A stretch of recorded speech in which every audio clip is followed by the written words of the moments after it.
How to register a GIMworld account for your company. First, visit GIMworld official website at www.gimworld.com. Click Register or Login. Then, click Register. Key in your company SSM number. Not sure which one to enter? Refer to your company's SSM document and find the registration number. Enter this 12-digit SSM number. Next, key in your username. Click Check Availability to see if your username is already taken. Then, key in your company name. Key in your company email.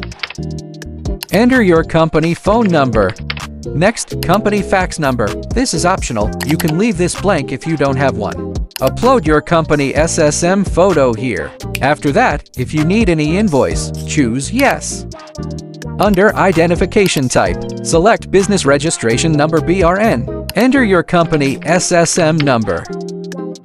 Click Retrieve TIN by Identification Number. Then, your TIN will be generated automatically. If you do not need any invoice, choose No and proceed to enter your password. Lastly, check the privacy policy box, then click Submit. Your GIMworld account has been created successfully.